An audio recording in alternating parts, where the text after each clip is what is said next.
Hello, everyone. It's a pleasure to be recording this for the Inspiring Workplaces Global Summit.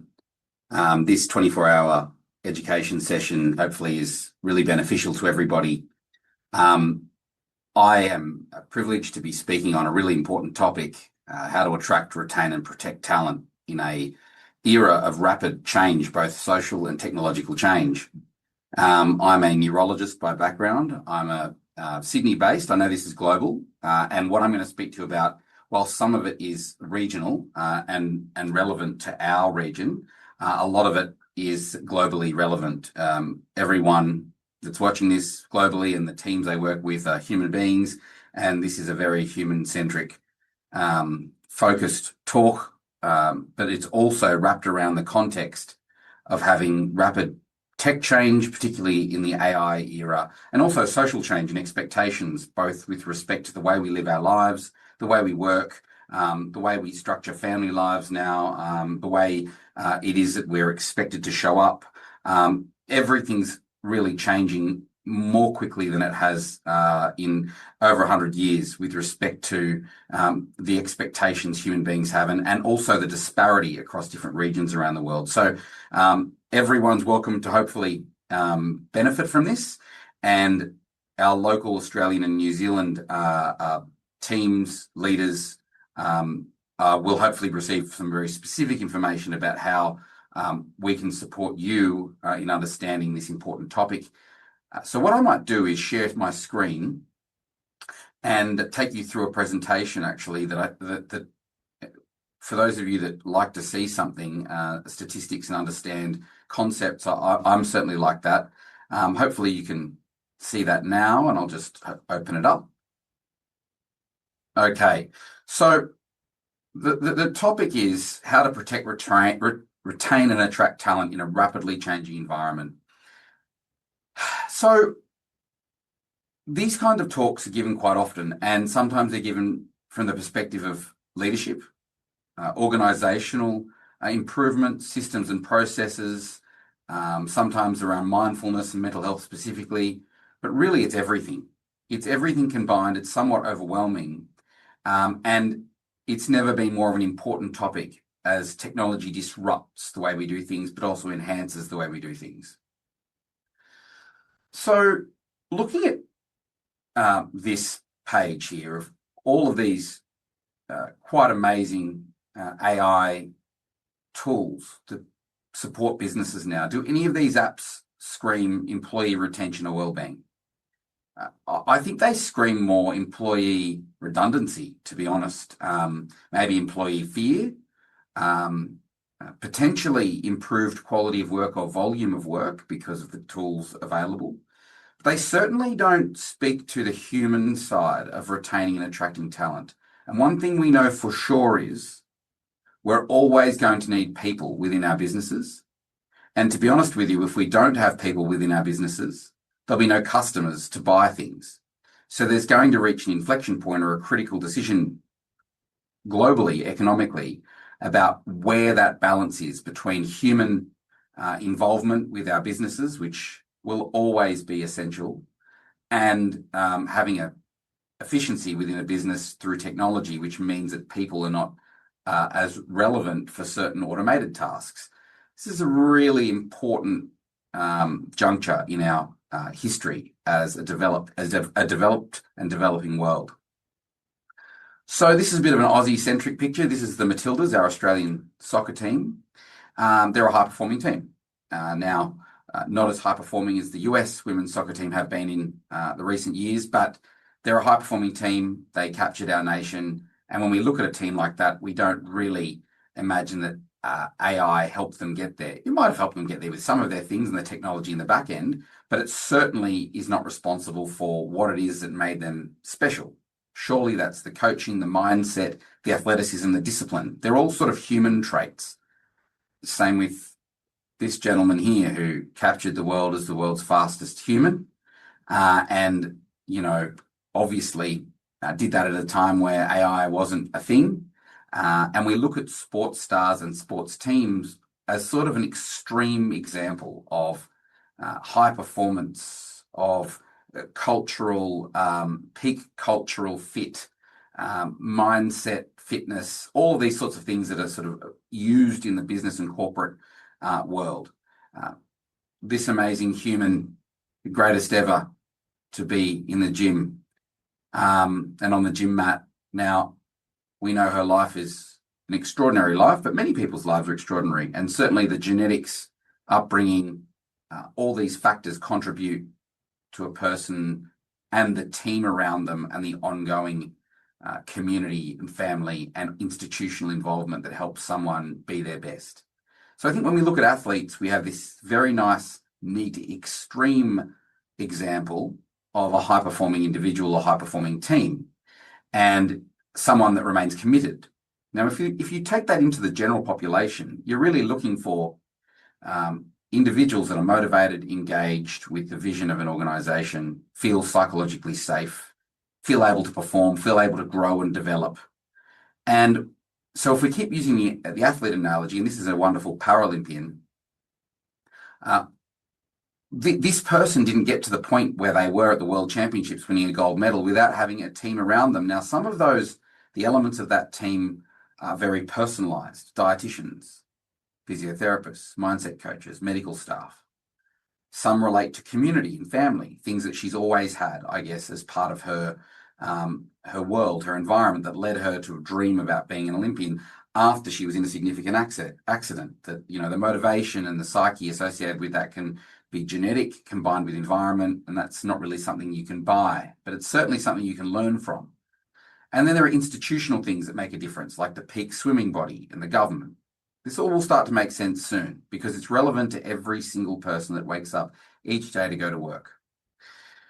So there's these simple isms like Sir Richard Branson's quote, take care of your employees and they'll take care of your business. Now, most of the people involved with inspiring workplaces completely understand this.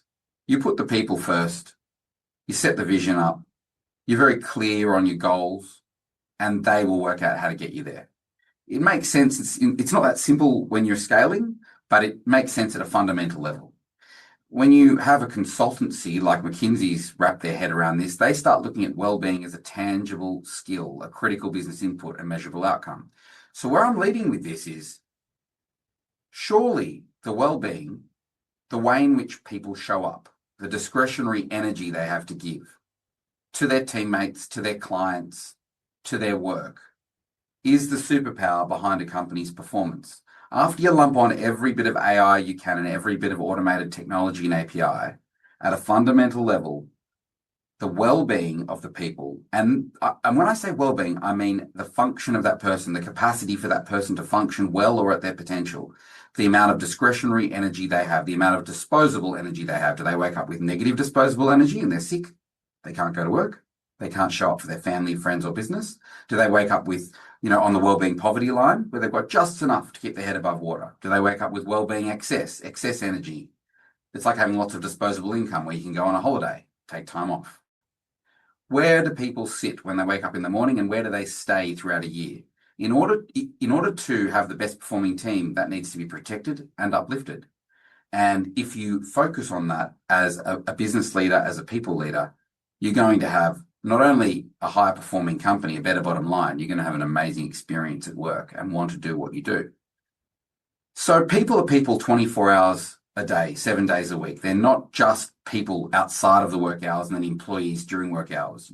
We need to, as leaders, absolutely come to terms with that and not think of this industrially, where an employee is under an award, they come into work, these are the regulations, these are the compliance requirements, they get on with their job, they go home. They've got sick leave and annual leave. No, that's fine as a base. As a base, it's almost like human rights. It's fine as a base, but it's certainly not what's going to transform an organization or have it excel. So the reality check here is that, at least in our region, and I know that globally it's similar, in the Australia and New Zealand regions, engagement's at a significant low. It's only 23%. And when I survey business leaders, board members that I meet every day, I'm actually today speaking to 40 leaders in the legal space. They know their teams are disengaged. They're pre-burnout. they're looking for other options, and there certainly are other options these days.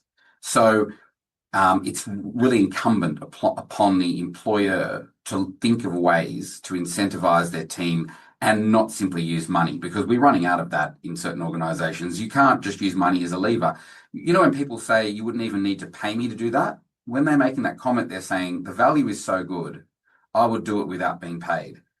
Businesses need to do their best to create that kind of mentality and attitude amongst their employees, and that's through demonstrating care, demonstrating an understanding of the individual employees, and that needs to be scaled. Whether the business is 10 people or 10,000 or 100,000, that culture can be scaled if it is appropriately managed with scalable tools and management systems. In Australia, mental health workers' compensation claims are rising quite a lot. Burnout's a big thing, and the complexity of life, the social complexity, the technological complexity, the cost of living, it's bearing down on people, and they look at work as a place to blame because their cup is empty already. Now, work might contribute to that, but work needs to contribute to people filling their cup. And it's not always going to do that. For some people, work is going to be a means to an end. However, as a general principle, leaders in workplaces need to be well and incentivized and engaged and able to look after their people, and their people need to feel that. And how do they feel that? It's through both tangible and intangible things that need to be scaled and consciously, strategically worked on regularly. Employers here, and this is a much bigger figure in overseas environments, we've got about 30 million people in Australia, we're approaching that, but over 500,000, nearly 700,000 days of work are lost due to mental health claims. That's separate to chronic illness and other migraines, women's health, fertility issues, cancers that could have been diagnosed earlier. It is a colossal productivity loss to the economy. So it's a double loss, because there's an economic loss and there are human lives that are affected and families that are affected. What's nice to see is that large consultancies are starting to develop metrics that measure wellbeing and make it part of the KPIs of C-suite and executives, so that those wellbeing metrics are factored in and made and publicly published, much like ESG. And that will start to change the game from the top down. I won't harp on too much about that, but it's really good food for thought. And certainly in Australia, due to access to primary healthcare physicians and the gap costs, people are delaying access to medical care. Now, as a physician myself, I understand this all too well. I see patients at the bedside in my clinic. I also ran and operated primary care and GP clinics. I know what people are coming in for, and as the founder and CEO of CU Health, I work with companies every day and understand the needs of their employees. And I can tell you something, whether they are on the field, blue collar, white collar, professional services, tech or otherwise, people are people. And everybody thinks their business is unique. Well, it might be, but the people are not necessarily unique. They're part of, well, every human being is unique, don't get me wrong, but they're part of a general population that all suffer with the same things: burnout, mental health problems, sleep problems, weight problems, chronic illness risks, significant mental health burden, and they're just scattered throughout life trying to get by.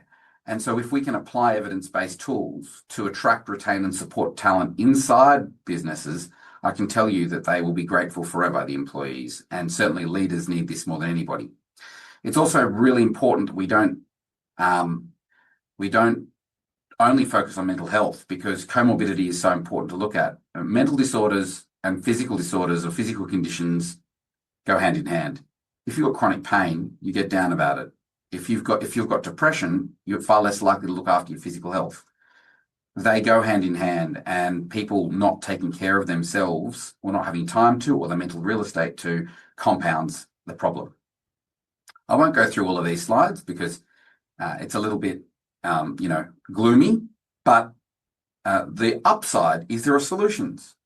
The reality is we can have amazing quality of life into our later years and contribute meaningfully and purposefully to work. And what a workplace needs to have is two key factors in mind to achieve this for their people: personal well-being plus organizational well-being. Now, I know it's a very simple slide, but personal well-being is having support tools in place that meet people where they're at, no matter what stage or phase of life they're at.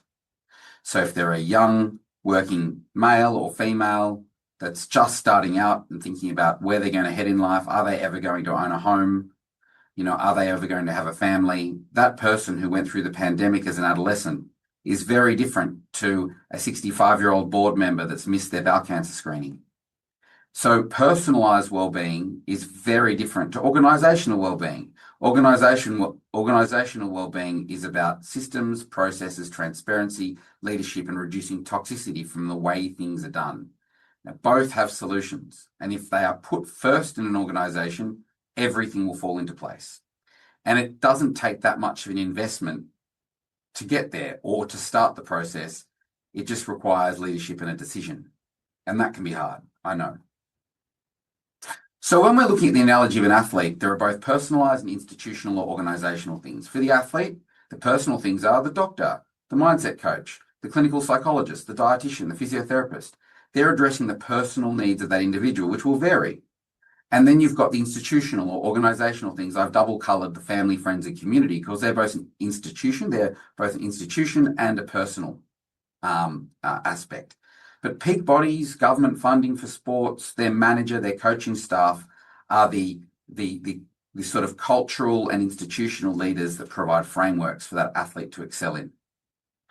So I won't speak too much more about that, except I do like this PERMA model, and I think it's important for ourselves as leaders and people leaders, and for us to think about human beings as falling into these four categories at any point in time. Disordered, languishing, moderate, flourishing. Disordered means you can't show up for yourself. We know those people. They're the people that are taking unpaid leave, paid leave, leaving meetings early, maybe not dealing with clients very well, making mistakes in construction work or on the production line, not concentrating on the road. It's dangerous for them and for others, and they need rescue care. Then there's languishing, which is burnout, pre-burnout. Maybe there's a chronic physical, mental health condition or a social situation, maybe a child with learning and disability needs, maybe a sick parent, maybe themselves, they've got chronic migraine. It's just not dealt with. Then you've got people dialing it in, the quiet quitters, so to speak. Those people just haven't found purpose in the organization and have a performance-related matter that can be addressed. And then you have flourishing, firing on all cylinders, engage with work, thinking creatively, strategically, have hobbies, have community, are aligned. We wish everybody was like that at all times, including ourselves, but it's just not reality.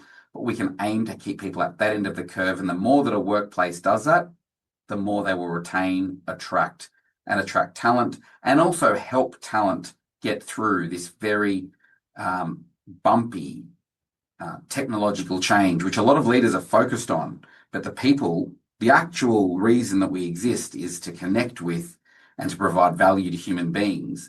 That part is actually being forgotten amongst all the tech hype. So many things have been tried: gym memberships, new fruit bowls, counselors, leadership talking, mindset coaching, and all of it has its place, but it's often point transactional solutions, not continuous solutions that can be customized and scaled. And certainly these things don't necessarily help. They'll give us data. They'll help us understand our people better. They'll be able to heat map people's sentiment more. We'll be able to respond to that.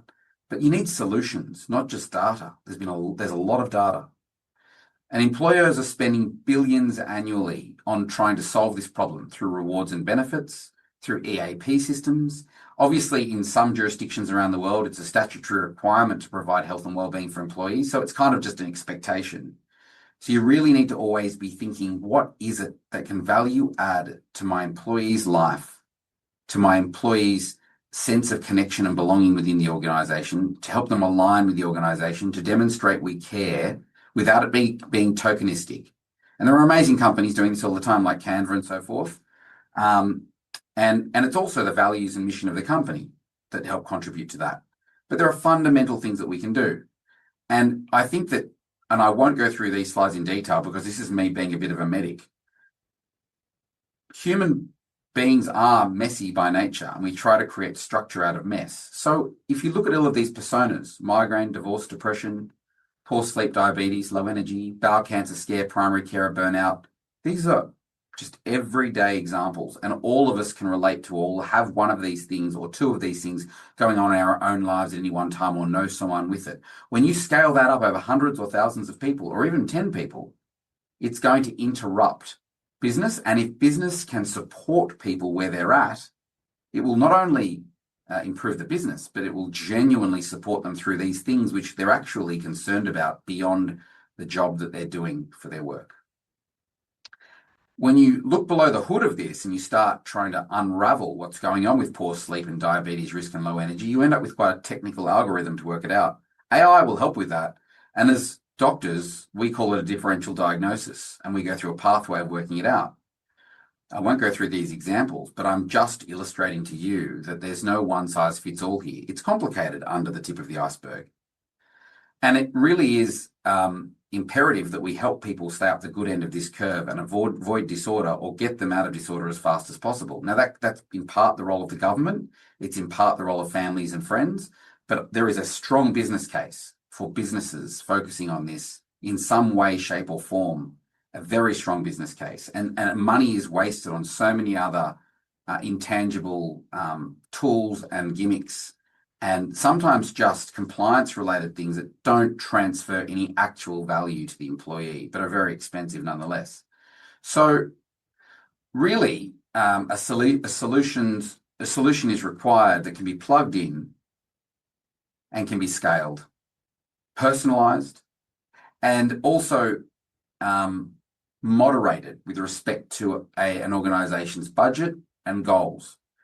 But you can never go wrong providing an organizational or a personalized wellbeing strategy or tool that's evidence-based for your people. You can never go wrong. And I've dedicated my professional life, in addition to looking after my neurology patients, to developing this, because I've learned so much from my patients, from the thousands of people I've seen. I've learned where they could have been supported earlier and avoided the clinic, where they could have been supported earlier and avoided a mental health care plan, where they could have been supported earlier and been able to remain engaged, independent, and thriving. So in partnership with organisations, we're so proud at CU Health to be doing this, one organisation at a time, across all sectors. I may have mentioned at the beginning of my call, I'm speaking to 40 legal firms today about this, and we work across the tech sector, we work across the construction, manufacturing, retail, hospitality, consultancy, you name it, sports, because human beings are human beings. So a little shout out to what we're doing, particularly for the Australian region. Check out cuhealth.com.au. We have a very efficient tool for dealing with this very important thing and becoming part of your workplace culture and partnering with you properly. We're also very proud to be headline sponsors of the Inspiring Workplaces Awards in 2026. We look forward to meeting many of the delegates, partnering with you, supporting your teams, and making a huge difference both to the CEO's bottom line and to the well-being and health of every person in your organisation. We will be speaking as well at the Work Health and Safety conferences in Homebush in Sydney next week as the wellbeing partner, and I will be speaking on how to implement the West Wellbeing solution in the era of AI, and we are also major sponsors of the Wellbeing at Work Summit in November of this year, both in Sydney and in Melbourne. So if anybody on this call, anybody watching these talks is in Sydney or Melbourne, please come along. We'd love to meet you and understand more about how to assist you with what will be the most important priority for businesses within and beyond this technological revolution. Thanks very much, and shout out to one of my colleagues, Ryan McGrory, who's coordinating all of this for the Australian region, and to Lainey Cassidy, who is heading things up at KPMG. I look forward to catching up with you soon too.